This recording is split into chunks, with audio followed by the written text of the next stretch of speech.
I heard it through the wall, my father's voice, low, certain, final. Your sister, she doesn't deserve a dime. She's out. And then the worst part, the silence, followed by my mother's smile. Not protest, not defense, just approval. I didn't say a word. I didn't let the floorboards creak. I just turned, walked down the hall, and made my decision. By the time dawn touched the curtains, every cent with my name on it was already gone. That was the moment they lost me, not because of what they said, because of what they revealed. You'd think betrayal comes loud with shouting and slammed doors. Mine came quiet. I used to believe my parents loved me in their own way. My father, the provider. My mother, the caretaker. My sister, their golden child. I convinced myself it was fine that she got more affection, more attention, more second chances. I thought being the responsible one earned me respect. But responsibility doesn't win you anything in a family that thrives on greed. It just makes you predictable and easy to steal from. The signs were there before that night. Documents missing from my desk. Bank mail opened before I touched it. My sister suddenly wearing clothes too expensive for her part-time paycheck. My father's casual questions about my salary, phrased like jokes but sharp with intent. I ignored it. I told myself I was paranoid. But hearing him say it out loud, "She doesn't deserve a dime," turned paranoia into certainty. I wasn't paranoid. I was prey. That night, I became something else. I didn't cry. I didn't confront them. I just sat at my laptop. Steady hands, calm breath. I transferred my money, every savings account, every certificate of deposit, every retirement contribution into new accounts under a trust. One signature, one firewall they could never break through. By sunrise, I was no longer vulnerable, and they had no idea. The weeks that followed were performance. I listened to my father brag about the investments he was making for the family's future. He spoke as if my accounts already belonged to him. My mother would glance at me, that sly smile on her lips, waiting for me to flinch. I never gave her the satisfaction. And my sister? She walked around with the arrogance of someone promised an inheritance she didn't earn. She dropped hints about the car she wanted, the house she'd live in, the trips she'd take. My future already spent in her head. I let them dream.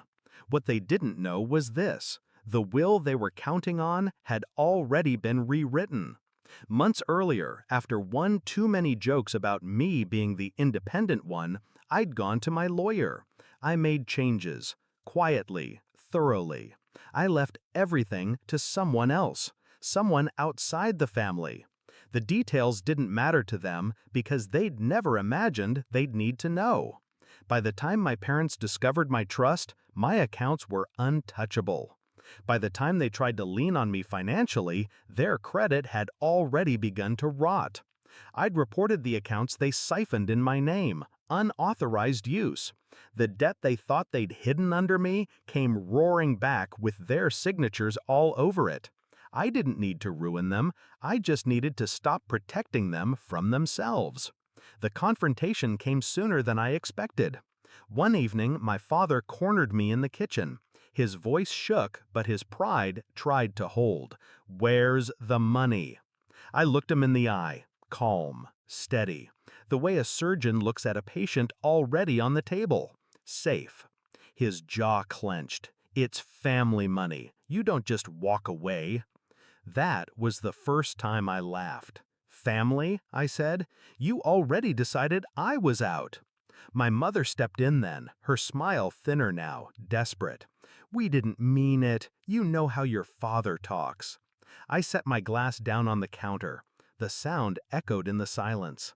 "You knew exactly what he meant. You always do." Her face cracked then, fear where smugness used to be. My sister stormed in, furious. "You're ruining everything. Dad promised." "Dad promised you my life," I cut in, "but it was never his to give." The fallout was brutal. Their creditors came knocking. The debts in their name swallowed their savings. The house they thought they'd secure with my money slipped through their fingers. My sister's big plans evaporated into smoke. And me? I watched from the outside, untouched. Every letter, every phone call, every desperate plea deflected. I was no longer their scapegoat. I was the wall they broke themselves against. I think back to that night often. My father's certainty, my mother's smile, the knife they thought they'd slid between my ribs. I let them believe they had me. I let them believe I was weak, predictable, theirs to use. But that night, when I moved my money, I moved something else. My loyalty, my forgiveness, my last tie to them. Now, when I see them, I don't feel anger. I don't feel pity. I